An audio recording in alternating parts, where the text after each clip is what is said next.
Olá. Hoje a gente vai mergulhar numa reflexão baseada num texto bíblico bem forte, que é 2 Coríntios 5, ali pelos versículos 14 a 17. O material explora muito o que realmente motivava o apóstolo Paulo, sabe? E levanta aquela questão: o que move a gente?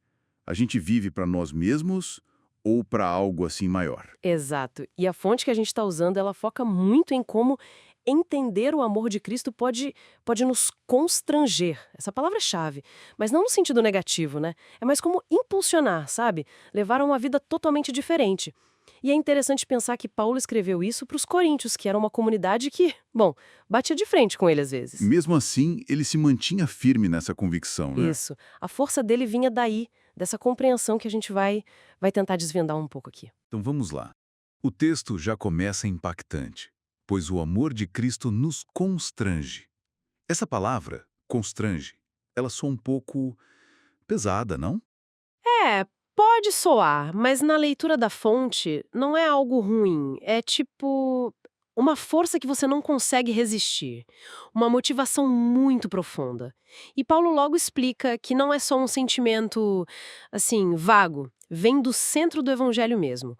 Um morreu por todos, logo, todos morreram. É uma lógica, né? Entendi. Então a ideia é que a gente estava numa condição, vamos dizer, morta, espiritualmente falando. E a morte de Cristo muda isso. Exatamente. A fonte descreve essa condição humana como afastada de Deus, sabe? E isso teria uma consequência. Aí Cristo assume essa consequência por nós. A morte e a ressurreição dele nos dão um status novo, uma reconciliação com Deus. É esse entendimento que, segundo a fonte, alimentava o Paulo. Aquela sensação de dever a própria vida a ele, entende? Faz todo sentido.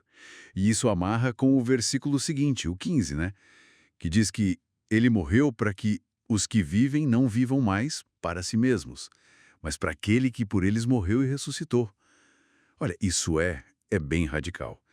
Especialmente hoje, que tudo gira em torno do eu, do bem-estar pessoal. Com certeza. É um ponto que a reflexão que a gente tem aqui, ela critica um pouco essa visão de um evangelho só para ter bênção material, conforto. Pelo contrário, ela enfatiza que seguir Cristo envolve a morte do eu, do egoísmo, né? Lembrei daquela ilustração forte que a fonte usa, da pessoa que sobrevive a um assalto, não é isso? Sim, essa mesma. A pessoa foi poupada ali na hora e sente que a vida dela não é mais dela, pertence a quem a salvou. É aquela sensação de eu deveria estar morto, mas estou aqui por causa dele. Isso captura muito bem o que Paulo talvez quisesse dizer. Essa vida nova é para ser vivida para ele. Luz. Isso. Bom, isso levanta umas perguntas meio incômodas para a gente, né? Sobre nossa própria dedicação. Quanto do nosso tempo, da nossas energias, dos recursos, quanto disso reflete mesmo essa motivação que vem de Cristo? A gente estaria disposto a sacrifícios de verdade. Exato. Afonso se pressiona um pouco nesse ponto, sim, perguntando se a gente está disposto a sair da zona de conforto, a trabalhar sem esperar reconhecimento, tudo por essa causa maior que nasce da gratidão.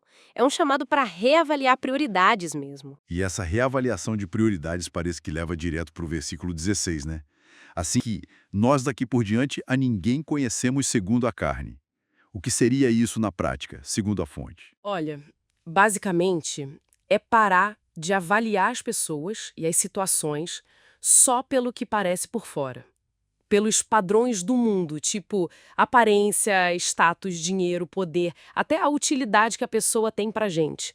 A fonte sugere que antes dessa transformação em Cristo, a gente via tudo por um filtro meio materialista, talvez cínico. Mas agora a perspectiva é outra, é espiritual. É como se tirasse um véu dos olhos para ver o que importa de verdade. Isso, perfeito. Ver o valor que as pessoas têm aos olhos de Deus e não segundo os nossos critérios, que são falhos, né? E tudo isso leva ao clímax ali no versículo 17. Ah, sim. Se alguém está em Cristo, é nova criatura. As coisas antigas já passaram, eis que se fizeram novas. Uma transformação total. É quase como começar do zero. Esse fracasso, relacionamentos a partir do amor e do sacrifício de Cristo. Entendi. Então, para a gente ir amarrando aqui nossa conversa, a mensagem central dessa análise de 2 Coríntios é que o amor de Cristo, aquele amor sacrificial, ele não é só um conceito bonito, É uma força que pode, de fato, transformar a vida, virar do avesso, tirando o foco da gente mesmo e colocando nele. Perfeito! E a reflexão final que a fonte deixa bem provocadora, eu diria. Num mundo tão focado em segurança, em bem-estar pessoal, o que significaria para nós hoje redescobrir essa paixão, essa coragem que movia o Paulo? Uma coragem que vai além do nosso próprio conforto. Como seria reorganizar a vida em torno dessa perspectiva? E não mais do medo ou do interesse próprio. Fica aí algo para gente pensar.